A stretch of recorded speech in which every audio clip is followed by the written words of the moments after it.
سلام بچه ها، چطورین؟ خوش اومدین به یه ولاگ دیگه با من.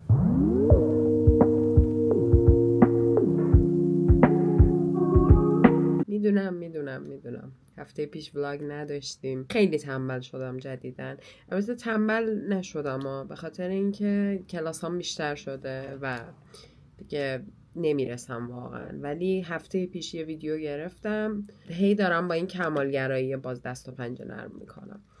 امروز دوشنبه است، الان ساعت 9:40 است.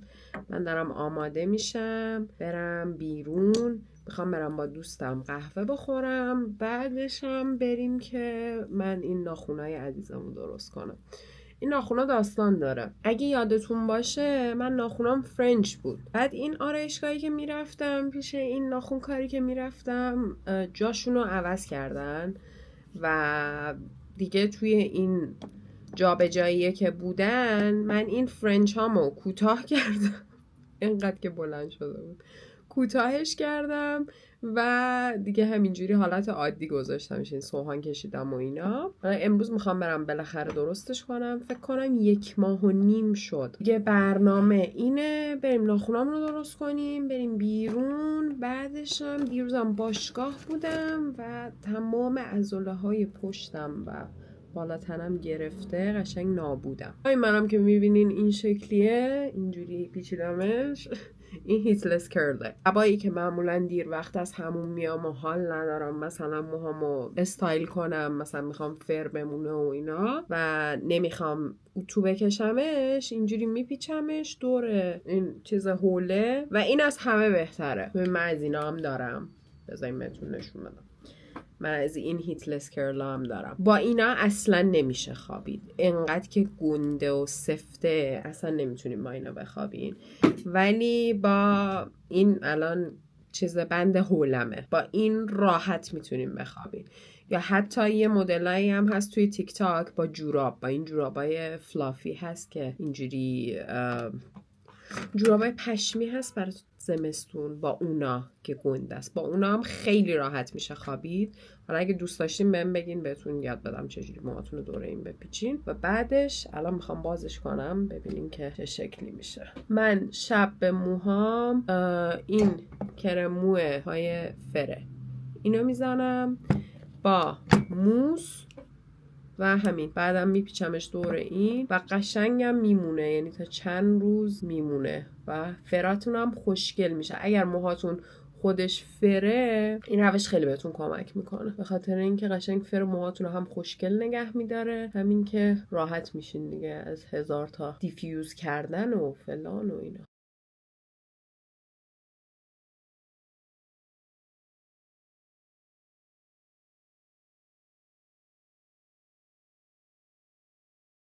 یعنی اون خانومی که این به ذهنش رسید و اینو ترند کرد، واقعا من هر وقت که این کار رو انجام میدم ازش تشکر، به خاطر اینکه خدایی درست کردن مو واقعا برای من همیشه یک معضله و من واقعا دوست دارم که همیشه موهام مرتب و خوشگل و اینا باشه. چون که شما وقتی موهاتون مرتب باشه انگار استایلتون هم کامل مرتب و خوشگل و اینا. و اگه موهاتون به هم ریخته باشه من خودم خیلی دوست ندارم. بعضیا اوکیان، من نمیپسندم. حس میکنم که هر چقدر مثلا لباس ترندی هم بپوشی، لباس خفنم بپوشی، ولی وقتی موهات مثلا استایل شده و خوشگل نباشه انگار که یه چیزی کمه. این از این.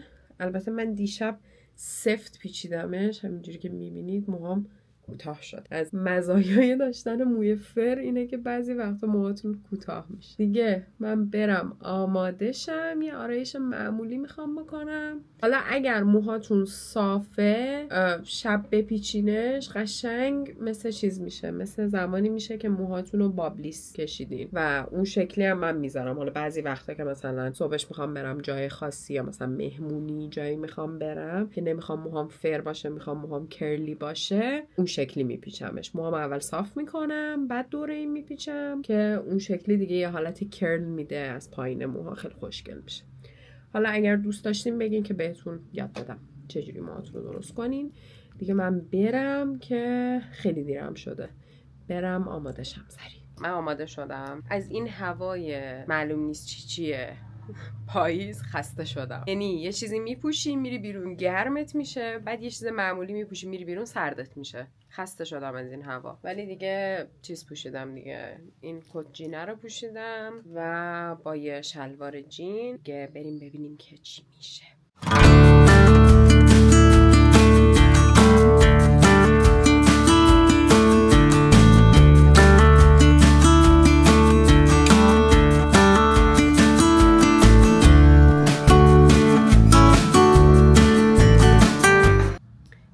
رفتم ناخونامو درست کردم، این شکلی شد و یه سری لباس سفارش داده بودم، اینا رسید. بریم اینا رو با هم دیگه آنباکس کنیم. اولیه شروع کنیم. یه شلواره با یه دونه از این ترنچ کت های یقه ایستاده گرفتم. حالا هوا هم که سرد نمیشه، من نمیدونم برای چی اینا رو سفارش دادم دیگه. این ترنچ کت هست که هم این شکلی میشه پوشیدش. نظرم این ترنچ کت های 4 دکمه کوتاه خوشگله، هم با شلوارای مثلا واید این شکلی قشنگ میشن، همین که با شلوارای پارچه‌ای و اینا هم خیلی خوشگل میشه. این اولیشه. حالا اینا هم میشه یقه‌شو اینجوری گذاشت، هم از این مدلایی که امسال ترند شده یقه ایستاده. من فکر نکنم هیچ وقت ایستاده بخوام ازش استفاده کنم بای، چون خفه میشه. این شکلی هم وای میسته. البته که استایل حالت ایستادهش با چیز خیلی خوشگل میشه، با کلاه این شکلی. ولی به نظرم چی آخه همون حالت بازش خوشگل تره نظرم، و گردنت خیلی دراز باشه که به نظرم این خوشگل بشه اون شکل. من کلا ترنچ کت زیاد دارم ولی ترنچ کت کرم نداشتم دیگه، گفتم که اینو بگیرم. ببین بعدن اون شلوارا رو میپوشم، ولی قبلش بیاین این یکی رو با هم دیگه باز کنیم. اینا بقیه چیزایی که گرفتم. 2 تا چیز کاربردی باحال گرفتم، خیلی وقت بود دنبالش بودم، بعد دیدم که اینجا داره دیگه سفارش دادم. اولین کت رو بهتون نشون بدم. یه کت فوتر کوتاه گرفتم. اینه پاییزم نمیشه، من نمیدونم چرا اینا رو خریدم. مثلا اینو من عمرم بتونم تو این هوا بپوشم، چون من واقعا گرمایی ام و این خیلی کلفته. ولی خب دیگه این یه کت فوتره، واسه بیشتر شبیه بامبر جکته، ولی خب گشاده پشتش. نظرم کاش پشتش یه خورده مثلا جذب‌تر، ولی خب خوشگله. رنگش من این رنگی نداشتم. آستیناش هم که چیز میشه بسته میشه و اینا، با استایلای چیز خوشگل میشه، با استایلای خیلی اسپورت و اینا به نظرم باحال میشه. هم اینم به نظرم هم با چیز خوشگل میشه، با شلوار جین، هم با اون شلوار. بذاریم با اون شلواره بپوشمش ببینین نظر. این شلواره رو هم پوشیدم. این شلواره یه خورده قدش کلا کوتاهه و به نظرم با چیز خوشگل میشه، چکمه های یه خورده بلند و اینا باحال میشه. این با این 2 تا چیز کاربردی باحال گرفتم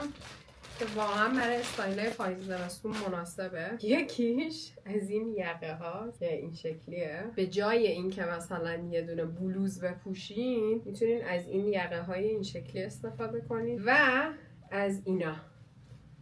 خیلی باحاله. این برای منی که گرماییم این خیلی خوبه، برای اینکه هم یه خورده استایلیشتون میکنه، همین که نیازی نیست یه چیز کامل دوباره زیر مثلا یه دورسی که خودش تو کرکه بپوشید. بذارین اینو استایل کنم بهتون نشون بدم، خیلی چیز باحالیه. ببینید من این دورسه رو پوشیدم، دورسه یه خورده کوتاه‌تر باشه بهتر. بعد شما فکر میکنین که من زیرش یه شومیز پوشیدم، در صورتی که سخت در اشتباهه. فقط این یقه رو گذاشتم با این و خیلی چیز باحالیه، مخصوصا برای استایلای پاییزی و زمستونی خیلی خوشگل میشه. مخصوصا وقتی یه مثلا دورس تو کرکی میپوشین، اگر مثل من گرمایید واقعا سخته که زیرش هم یه چیزی بپوشین، مخصوصا اگه دارین میرین مثلا کافه‌ای جایی خیلی گرم میشه دیگه. ولی این هم اینجوری استایلیش و خوش تیپیم، همین که گرمتون نمیشه. و جفتش با هم دیگه هم دونه 99 تومن بود که به نظرم خیلی باحاله. به این که میگن اکستندر، اینم که یقه است دیگه و خیلی چیز باحالیه، خیلی خوشگله. خوشم اومد دیگه. همین دیگه، اینم از خریدای من امروز پشت سر هم کلاس داشتم و واقعا دیوونه شدم. یعنی اگر یه شاگردم کلاسشو کنسل نمی‌کرد من عملاً تایم غذا خوردن هم نداشتم، ولی شانس آوردم که اون شاگردم نیومد و کلاسش کنسل شد. یکم شما رو بدم بالا، خیلی دیگه رفت بالا. یه تونستم ناهار بخورم و همین دیگه. اینم از خریدای پاییزم. 2 تا کلاس دیگه دارم، بریم ببینیم که در ادامه روز چی میشه.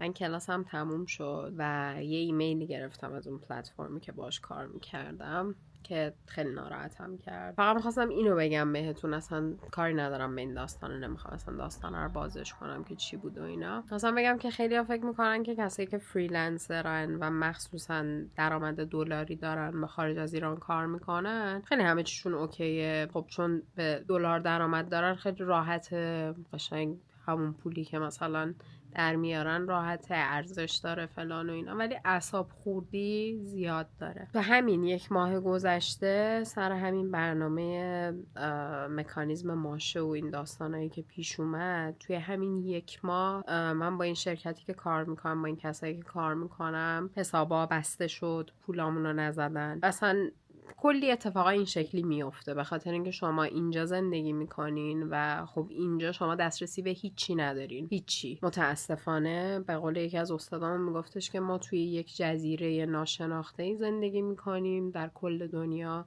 که بود و نبودمون هیچیمون واسه دنیا ارزش نداره. این واقعا ناراحت کننده است، واقعا غم انگیزه، ولی خب کارش نمیشه کرد واقعا. و اومدم اینو بهتون بگم که فکر نکنید کسایی که این شکلی دارن کار میکنن خیلی راحته، خیلی خوبه و اینا. آره خیلی پوینت و مثبتش اینه که شما خیلی راحت میتونین پولی که در میارین حداقل ارزشش کمتر و کمتر نمیشه هر روز، ولی این اعصاب خوردیارم داره، این داستانارم داره. یهو 1 ماه میبینی که کلا پول نمیاد به حسابت، حسابا بسته میشه، درصدایی که میگیرن کسایی که دلالایی که باهاشون باید کار کنید و مجبورید کار کنید به خاطر اینکه شما تو ایران زندگی میکنید و اینجا ما دسترسی به حساب‌های خارجی نداریم و هزاران چیز دیگه. یعنی الان یکی دیگه از استرس هایی که ما داریم اینه که اگر ولت ایرانی‌ها رو بخوام ببندن ما عملاً هیچ دسترسی به پولامون نداریم و خب این همه آدمی که دارن با این ولت هاشون کار میکنن دچار مشکل میشن. این حالت درد و دلتوری بود. گفتم اینو بهتون بگم که فکر نکنید کسایی که این شکلی کار میکنن و فریلنسرن خیلی خوش به حالشونه و خیلی همه چی خوبه و راحت پوله براشون میاد. کلن هممون یه مشکلی داریم این وسط دیگه، با هر داستانی که داریم، هر چیزی که داره اتفاق میفته. و انقدر از لحاظ روانی این باره برای من زیاده که الان میخواستم مثلا چیز کنم، خواستم لباسامو بندازم تو ماشین، یه سری لباس بشورم، لباسایی که برده بودم رشت با خودم برگردونده بودم و بذارم توی کمد و اینا، ولی انقدر بار روانیش برام زیاده و انقدر خسته و عصبیم از این اتفاقات این شکلی که میفته که هیچ کدوم دست من نیست و من هر روز دارم میجنگم برای اینکه بخوام کار کنم و خیلی جاها منو به عنوان یک آدم، به عنوان یک نشنالیتی قبول نمی‌کنن، چون من اصلا توی اون لیست کشورها حتی نیستم، با اینکه مدرک بین المللی دارم، با اینکه این همه سابقه کار دارم، با اینکه با این همه پلتفرم‌های خارجی کار کردم، ولی من توی بعضی از پلتفرم‌ها حتی تو اون لیست هم نیستم که بخوام ثبت نام کنم. و همه اینا انقدر بعضی وقتا هی به خودت میگی که ولش کن، بی خیال، ادامه بده، فقط جلو رو نگاه کن، فقط هدفتو نگاه کن، ولی بعضی وقتا انقدر این بار روانیش برات سنگین میشه که تو چرا نمیتونی خیلی راحت کار کنی، چرا نمیتونی خیلی راحت اون پولی که قراره برات بیاد و خیلی راحت بگیری تو حساب بانکی خودت، چرا خیلی راحت وقتی میری سفر نمیتونی کارت بانکی خودت داشته باشی. چیزای خیلی کوچیک که واقعا برای هیچ کشور دیگه یا هیچ آدم دیگه توی هیچ جای دنیا به نظرم اینا آرزو نیست، ولی برای ما متاسفانه این شکلیه. نمیدونم این قسمت‌های حرفمو بذارم موقع ادیت یا نه، واقعا هیچ ایده‌ای ندارم، ولی واقعا میخوام فقط برم تو گوشی و بخوابم، یعنی دراز بکشم برم تو گوشی فقط اسکرول کنم روی سوشال مدیا و فردا هم برم راجبش بدوام، یعنی هیچ کار دیگه نمیتونم بکنم. جدیدن راجب قصه هام و ناراحتی هام میدوام، قبلا گریه میکردم، الانم بعضی وقتا البته گریه میکنم.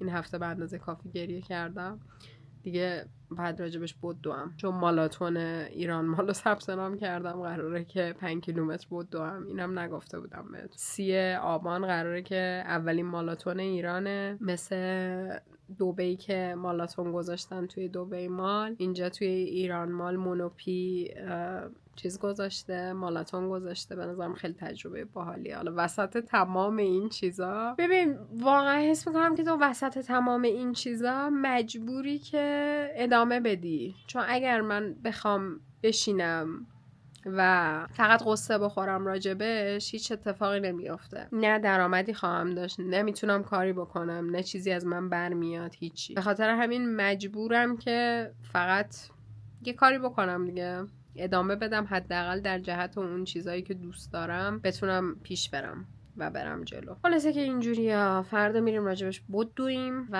همین دیگه. من برم تو غار تنهاییم فعلا. صبح بخیر، چطورین؟ امیدوارم خوب باشین. ساعت 8:50. من از 7:30 دیگه خوابم نبرد بیدار شدم و دیگه الان لباس پوشیدم آماده. میخوام برم باشگاه ورزش کنم، ولی قبلش میخوام یه چیزی بخورم، یه چیز کوچولو بخورم، بعد برم باشگاه. شبم خوب خوابیدم معمولی و همین دیگه. بریم باشگاه. جدیدن دیشب داشتم به یکی از دوستام گفتم که قبلا در مورد مشکلاتم گریه میکردم، الان در مورد مشکلاتم ورزش میکنم و میدوام، چون واقعا هم حس بهتری بهتون میده، همین که البته اون گریه کردن سر جاشه. خیلی جاها انقدر که ظرفیت روانی آدم کمه برای اون مشکل که تو معمولا مجبور میشی که گریه کنی. خیلی جاها واقعا کاملا عادیه، اتفاقا خیلی خوبه، یه برون ریزیه خیلی خوبیه که بهتونم کمک میکنه. ولی یاد گرفتم که راجبشون برم باشگاه و هر وقت که حالم خوب نیست و این حسای این شکلی دارم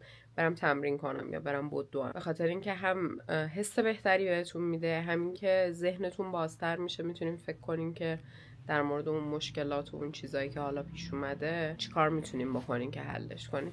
و این یه موی من عالیه، این صاف، نگاه کنید صاف رفته بالا، اصلا به هیچ صراطی هم مستقیم نیست. دیگه بریم باشگاه دیگه ببینیم چی میشه.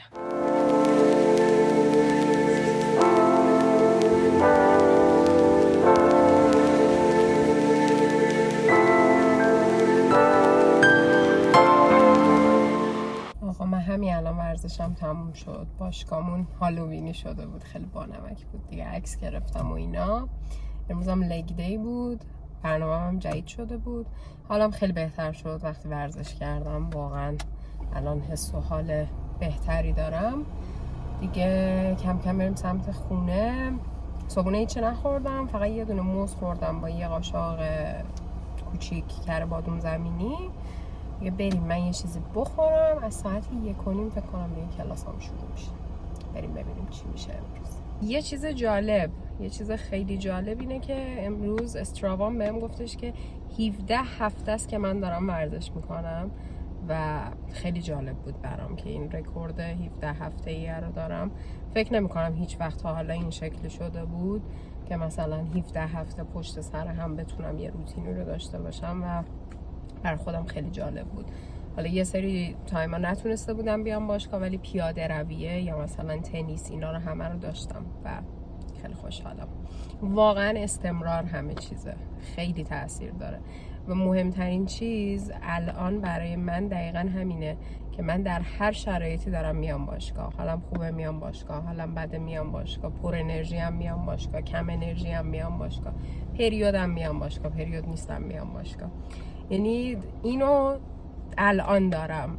من قبلا اصلا این شکلی نبودم، حالم بد بود باشگاه نمی اومدم، حالم خوب بود می اومدم باشگاه فقط، و به خاطر همین بعد از یه مدت این کلا این برنامه از بین میرفت. بعد هی روتین نمیشد، هی 2 روز میرفتم، یه هفته نمیرفتم، 2 هفته نمیرفتم، همینجوری هی میگذشت دیگه و واقعا به خودم افتخار میکنم بابت این قضیه. سلام، صبحتون بخیر. امروز چهارشنبه است. من دیروز هیچ کار خاصی نکردم دیگه، بهتون گفتم رفتم باشگاه و انقدر سنگین بود برنامه‌ام جدید بود و به شدت سنگین بود دیگه. الان یه قهوه درست کردم. آخر این هفته هالووینه، جمعه فکر کنم اگر اشتباه نکنم، و اینجایی که باشون کار میکنیم گفتن که باید مثلا تم هالووینی و اینا داشته باشین. من هیچی آماده نکردم، فقط در حد ویژوال مثلا اون بک‌گراندی که پشتمون میذاریم میخوام اونو الان درست کنم، هالووینی کنم دیگه. امروز از امروز تا آخر هفته اون باشه، تا جمعه، که مثلا بچه‌ها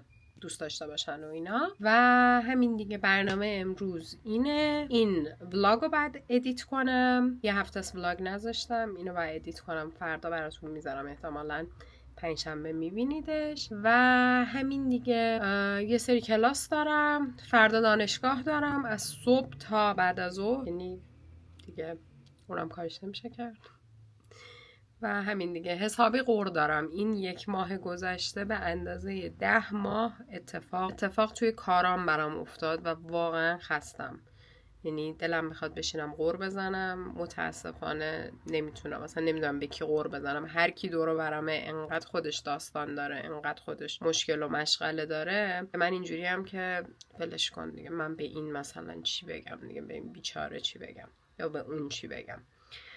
به خاطر همین واقعا هستم و دارم به این فکر میکنم که مثلا یه جلسه تراپی بگیرم، بشینم با تراپیستم صحبت کنم، غور بزنم بهش. گفتم که این ولاگ رو اینجا تموم کنم. مرسی که تا اینجا ولاگ رو دیدین. این هفته میخوام یه ولاگ خفن براتون بگیرم، اگه وقت کنم واقعا، اگه بشه اون چیزی که تو ذهنمه، یه ولاگ خفن براتون بگیرم. اگر چنل منو سابسکرایب نکردین حتما سابسکرایب کنین و تا یه ویدیوی دیگه خدافظ.